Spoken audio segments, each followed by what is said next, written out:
변치 않으시고 항상 우리와 함께 하시는 주님께 감사드리며 오늘 이 예배를 하나님께 올려드립니다. 하나님, 우리의 예배를 받아 주시옵소서. 변한 것도 많고 상황이 변하지 않는 것들도 있지만 변하는 것들, 변하지 않는 것들, 그 상황에 매여서 신앙생활하는 것이 아니라 언제나 변함없는 주님을 바라보며 신앙생활하는 우리가 되게 하여 주옵소서. 그 어떤 것도 나를 흔들 수 없다라고 확고한 믿음 가운데 서 있는 저들 되게 하여 주시고 그 어떤 것에도 흔들리지 않는 분명한 믿음을 우리에게 허락하여 주시옵소서. 적당히 신앙생활하던 일들을 멈추게 하시고 바르게 신앙생활하는 것들을 배워가는 시기가 왔을진데 건강하게 바르게 규칙적으로 지속적으로 해갈 수 있는 신앙생활, 그 첫발이 2020년 한 해가 되게 하여 주옵소서. 우리는 참 많은 것을 배우고 있습니다. 이 배움의 시간을 경홀히 여기지 말게 하여 주시고 이 배움의 시간을 통해서 내가 무엇을 판단했고 무엇을 결정했고 무엇을 이루었고 무엇을 지우게 되었는지를 점검해보는 소중한 2020년 되게 하여 주옵소서. 그 일이 올 한 해에 일어날 줄로 믿습니다. 내 안에 성숙의 시작이 있게 하여 주시고 건강한 신앙인으로 거듭날 수 있는 좋은 계기가 되게 하여 주시옵소서. 감사합니다. 참 감사합니다. 고마우신 예수님 이름으로 기도드렸습니다. 아멘. 아멘. 요한복음 20장 계속 보고 있습니다. 요한복음 20장 11절에서 18절 볼까요? 요한복음 20장 11에서 18까지 같이 한 목소리로 보는데 11절부터 18절까지 한 목소리로 천천히 읽도록 하겠습니다. 마리아는 무덤 밖에 서서 울고 있더니 울면서 구부려 무덤 안을 들여다보니 흰옷 입은 예수의 시체 뉘었던 곳에 하나는 머리편에 하나는 발편에 앉았더라. 천사들이 이르되 여자여 어찌하여 우느냐 이르시되 사람들이 내 주님을 옮겨다가 어디에 두었는지 내가 알지 못함이니이다. 이 말을 하고 뒤로 돌이켜 예수께서 서 계신 것을 보았으나 예수이신 줄을 알지 못하더라. 예수께서 이르시되 여자여 어찌하여 울며 누구를 찾느냐 하시니 마리아는 그가 동산지기인 줄 알고 이르되 주여 당신이 옮겼거든 어디 두었는지 내게 이르소서 그리하면 내가 가져가리이다. 예수께서 마리아야 하시거늘 마리아가 돌이켜 히브리 말로 라보니 하니 이는 선생님이라는 말이라. 예수께서 이르시되 나를 붙들지 말라. 내가 아직 아버지께로 올라가지 아니하였노라. 너는 내 형제들에게 가서 이르되 내가 내 아버지 곧 너희 아버지 내 하나님 곧 너희 하나님께로 올라간다 하라 하시니 막달라 마리아가 가서 제자들에게 내가 주를 보았다 하고 또 주께서 이렇게 자기에게 이렇게 말씀하셨다 이르니라. 아멘. 죄송합니다. 제가 이게 눈이 잘 안 보여서 자꾸 놓쳐버리네. 이 새벽에는 더 이게 눈이 침침해지는 것 같아요. 큰일 났네요. 이거 어떻게 하면 좋죠? 그래서 글씨 보는 게 잘 안 되네. 오늘 말씀은 참 재밌어요. 마리아라는 한 인물이 예수를 만나는 장면에 대한 기록인데요. 약간 코미디 같은 장면이기도 하고요. 이게 이제 아는 사람 눈에서 보자면 좀 황당할 만한 좀 당황스러운 장면이고 모르는 사람 입장에서는 놀라운 입장인데 모르는 사람 입장이라는 건 마리아 입장을 얘기하는 거고요. 아는 분 입장이라는 건 예수님 입장인데 아니 내가 뻔히 서 있는데 나보고 동산직이라고 그러질 않나 예수 내놓으라고 그러질 않나 내가 예수야 라고 말하는데 도통 무슨 말인지 못 알아듣고 있는 마리아를 바라보며 예수님이 얼마나 황당했을까 아는 입장에서 참 황당한 거죠. 근데 그 황당함이 도를 지나친 게 바로 17절인데요. 17절 말씀 한번 볼까요? 예수께서 이르실 때 뭐라고 그랬죠? 나를 붙들지 말라. 옛날 성경 혹시 기억나시나요? 개역 한글판은 뭐라고 돼 있었나요? 나를 만지지 말라라고 돼 있었어요. 이게 이제 정확히 더 번역이 된 건데요. 나를 만지지 말라, 그 말은 오해가 있었어요. 무슨 오해가 있었죠? 나중에 도마 보고는 손가락에 넣어보고 허울춤에 넣어보라고 얘기하잖아요. 아니 예수님이 도마에게는 해보라고 그러고 왜 마리아 보고는 만지지도 말라고 그랬을까? 그래서 그것 때문에 호불호, 아니 사람들만의 서로 말이 좀 달라지기도 했었거든요. 근데 원래 원어상으로 이게 만지지 말라는 게 아니라 붙들지 말라라는 뜻인데, 저 정확한 표현은 이제 좀 놔라 라는 뜻이에요. 그건 뭘까요? 마리아가 예수님을 만났어요. 그리고 예수님이 예수님인 줄 알았어요. 동산지기가 아니라. 동산직인 줄 알 때는 조금 먼 발치에 있었겠죠. 왜요? 남녀가 서로 그렇게 가까이 붙으면 안 되니까. 동산직인 줄 알았을 때는 좀 우리 예수님 만일 당신이 감춰놨으면 내게 좀 넘겨줘라 라고 간곡히 부탁하는 상황이었는데 갑자기 예수님인 걸 알았단 말이죠. 그러니까 와락 붙잡아낸 거죠. 바지끄댕이를 잡았는지 어딜 잡았는지 모르지만 확 잡고서 놓질 않으니까 너무 잡아당기고 있으니까 좀 놔라. 안 도망간다 나. 이거 붙들지 좀 마라 라는 뜻이 오늘 붙들지 말라 라는 뜻이 됩니다. 그만큼 예수님을 만났던 마리아의 마음이 굉장히 간절했던 거죠. 두 번 다시는 내가 이분과 헤어지지 않으리라 라는 예수님의 마음이, 그 마리아의 마음이 예수님에게 전달되고 있는 거죠. 근데 크게 세 가지로 좀 살펴봤으면 좋겠는데, 그 마리아의 진실성이 담겨있는 장면들이 있어서 첫 번째 장면은 바로 12절 13절 장면입니다. 12절 13절 한번 볼까요? 같이 읽어보겠습니다. 흰옷 입은 두 천사가 예수의 시체에 누웠던 곳에 하나는 머리편에 하나는 발편에 앉았더라. 어떤 장면이 상상이 되세요? 11절부터 볼까요? 마리아는 무덤 밖에 서서 울고 있었대요. 그건 무슨 현상이죠? 두 제자가 있었는데 두 제자는 뻘쭘히 쳐다보고 가다가 세마포가 개어있고 머리 두건이 놓여있는 걸 보고 아무도 없구나 라고 그러고 갔어요. 간 다음에 가지 못하고 우물쭈물 머물러 있는 사람이 있었다는 거죠. 그게 마리아였고, 그래서 무덤 밖에서 서로 울다가 나도 한번 볼까? 라는 생각이 들었던 거죠. 두 제자가 아니라니까 아닌 줄 알고 돌아가도 됐는데 아니라고 말하기엔 좀 너무 서운한 거죠. 내 눈으로도 좀 확인해야겠다 라고 생각하고 마리아가 무덤 밖에서 울고 있다가 도저히 안 되겠다, 그리고 구부려서 무덤 안으로 살짝 들어갔는데 깜짝 놀랄 일이 벌어진 거죠. 그게 뭐예요? 두 천사가 앉아있는 걸 본 거죠.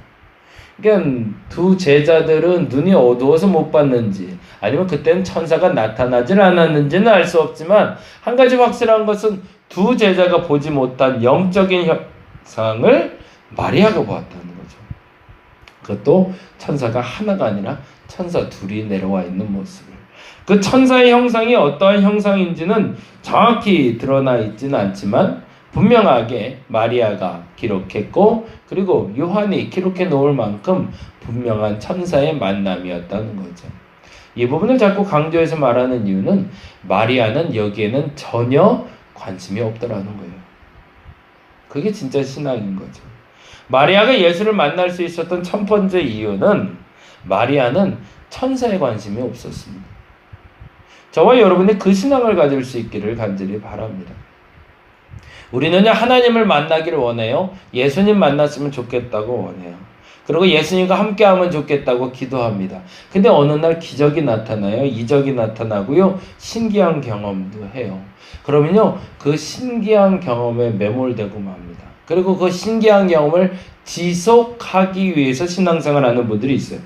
보통 방언받고 싶은 분들도 있고요. 신유의 기적도 경험하고 싶은 분들도 있고요. 이적과 예언과 대언 같은 다양한 이적과 능력을 갖기 원하는 분들이 있습니다. 그리고 그것을 보았을 때 마치 예수를 만난 것으로 착각하는 사람들이 있는데, 아니요. 그건 기적이 나타난 거고 이적이 나타난 거고 신비한 경험을 한 것이지 예수를 만난 건 아니죠.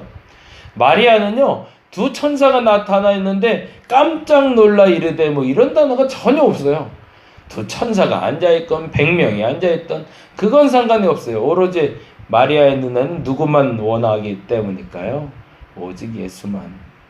그러니 그에겐 천사가 100명이든 1000명이든 2명이든, 그러니 천사 입장에서도 좀 황당했을 것 같아요.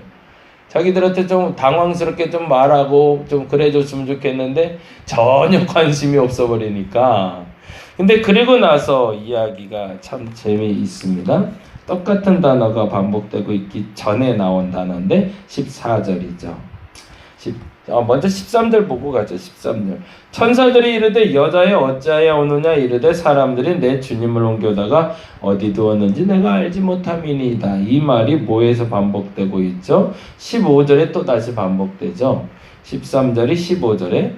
그러니까 천사나 지금 동산지기로 착각했던 예수나 똑같은 인물로 본 거죠. 같이 볼게요. 13절 읽어봅니다. 천사들이 이르되 여자여 어찌하여 우느냐. 천사들이 당황한 거죠. 천사를 보고도 아무 반응 없는 마리아에게 왜 울고만 있냐 너. 그랬더니 하는 소리가 사람들은 내 주님을 옮겨다가 어디 두었는지 알지 못함이니이다. 내 눈에는 누구밖에 안 보인다는 거죠. 주님밖에 안 보인다는 거죠. 15절에도 근데 동일하게 이야기하고 있네요. 15절 볼까요? 예수께서 이르시되 여자여 어찌하여 울며 누구를 찾냐. 똑같이 질문하고 있네요. 그런데 반면에 지금은 천사가 아니라 예수인데도 왜 그랬을까요? 예수만 찾고 있었던 마리아가 왜 예수를 못 알아봤을까? 거기에는 아주 중요한 단어가 있는 거죠. 내가 보고 싶은 예수가 있었던 거죠. 내가 만나고 싶은 예수가 아니라 부활한 예수를 만나야 되는데 두 가지의 오해가 있는 거죠. 첫째는 이적적인 것을 경험하는 것을 예수를 만나는 것으로 착각하는 사람들이 있습니다. 두 번째 오해는 내가 그려놓은 예수가 아니면 진짜 예수가 아니라고 착각하는 거죠. 내게는 복줘야 예수인 거지 내게 화를 끼치는 예수는 예수가 아닌 거죠. 내게 돈을 좀 가져다 주는 분이 예수인 거지 나의 돈을 뺏어가는 분은 예수였으면 안 되는 거죠. 지금 마리아 입장에서는 육신으로 오셨던 예수만을 바라보고 있는 거죠. 그래서 그가 보고 싶었던 예수는 과거에 내가 만났던 예수지 지금 내 앞에 있는 예수는 아니었던 겁니다. 그러니 알아볼 수가 없더라는 거죠. 어찌 보면 우리 신앙생활에 가장 큰 오류가 발생했을 때 나타날 수 있는 두 가지를 말해주고 있습니다. 첫째는 이적적인 것이 예수가 아니다라는 것. 우리가 서로 인정할 수 있기를 간절히 바랍니다. 그리고 두 번째는 내가 바라보는 예수만 예수가 아니다라는 것. 저 사람이 믿는 예수도 예수일 수 있습니다. 내가 믿는 예수님만 예수님이 아니라 저 사람이 믿는 예수도 예수님입니다. 흑인으로 나타나는 예수님도 있어요. 심지어는 어머니의 모습으로 아버지의 모습으로 나타나 주시는 예수님도 있으세요. 그 하나님이 나를 구원하기 위해서 내게 맞는 형상으로 찾아오셔서 내게 말씀해 주실 때가 있습니다. 그리고 나서 이르시기를 내가 예수다라고 이야기하며 나를 구원해 주십니다. 그것이 오두막이라는 소설책에 그렇게 기록되고 있죠. 보신 분들은 알겠지만 내가 만나고 있는 예수님만 고집해서 진짜 예수님을 만나지 못하는 어리석음이 없기를 간절히 바랍니다. 그리고 나서 예수를 만나게 되죠. 그리고 나서 하는 얘기가 17절, 18절입니다. 17절, 18절 읽어보겠습니다. 예수께서 이르실 때 나를 붙들지 말라. 내가 아직 아버지께로 올라가지 아니하였노라. 너는 내 형제들에게 가서 이르되 내가 내 아버지 곧 너희 아버지 내 하나님 곧 너희 하나님께로. 거기다가 줄을 쫙 쳐주세요. 내가 내 아버지 곧 너희 아버지 내 하나님 곧 너희 하나님께로. 이 말이 가장 멋진 단어죠. 이제는 내가 너희에게 말하기를 나의 하나님을 믿으려 하지 말고 너희 하나님을 만나라는 거죠. 나의 아버지를 부르지 말고 너희 아버지를 만나라. 무슨 말이에요? 직접 만나라는 거죠. 이제는 신앙생활이 넘어질 때 가장 무서운 것은요, 나의 하나님이 없는 사람들입니다. 어머님이 기도를 열심히 해요. 아버지가 기도를 열심히 해요. 그래서 아버지 때문에 어머니 때문에 교회는 나와요. 신앙생활은 해요. 근데 정작 나의 하나님은 없고요. 나의 하나님에 대한 영적인 경험은 없어요. 그 하나님을 만나고 있는 사람은 진짜 신앙인이 아닌 거죠. 이것이 마지막 마리아를 만난 예수님이 우리에게 알려주신 진짜 신앙의 모습입니다. 첫째, 이적을 쫓는 신앙. 그 이적은 예수님이 아닙니다. 예수님을 통해서 나타나는 현상일 뿐임을 우리는 다시 한번 인정해야 됩니다. 둘째, 내가 만나고 싶은 예수, 그분만이 예수는 아니라는 겁니다. 무엇보다 더 중요한 건 남이 말하는 예수 그리스도, 남이 말하는 하나님이 아니라 나의 예수, 나의 하나님을 만날 때 진짜 하나님을 만날 수 있음을 고백하며 이 세 가지의 믿음의 고백이 분명해질 수 있는 저와 여러분 되시기를 간절히 바랍니다. 기도하겠습니다. 마리아가 예수님을 만나는 장면을 통해서 진짜 예수님을 만나는 인격적인 경험이 무엇인지를 보게 됩니다. 천사를 봐도 상관없습니다. 어떤 이적이 나타나도 나를 흔들지 못합니다. 그게 별로 중요한 게 아니니까. 뚫고 나갈 수 있어야 됩니다. 아무리 신비로운 경험을 한다 할지라도 그 신비로운 경험에 매몰되어 진짜 예수를 만나지 못하는 어리석음이 없게 하여 주시옵소서. 하나님, 무엇보다도 내가 생각했던 예수님만이 예수님이라고 고집하지 말게 하여 주시옵소서. 예수님이 그렇게 옹졸한 분이고 그렇게 작은 분이 아닙니다. 나의 예수님, 우리의 예수님을 고백하게 하여 주옵소서. 무엇보다도 남들이 말하는 예수님을 쫓아가는 내가 아니라 내가 만난 예수님을 전할 수 있는 사람이 되게 하여 주시옵소서. 예수님께서 분명히 말씀하십니다. 내 아버지 곧 너희 아버지, 내 하나님 곧 너희 하나님이라 말씀하십니다. 그 하나님이 나를 직접 만나 주실 겁니다. 오늘 그 하나님 만나기 원합니다. 그 예수님 만나기 원합니다. 조금 더 깊이, 조금 더 분명히 주님을 경험하고 만나는 우리가 되게 하여 주시옵소서. 감사합니다. 고마우신 예수님 이름으로 기도드렸습니다. 다 같이 기도하고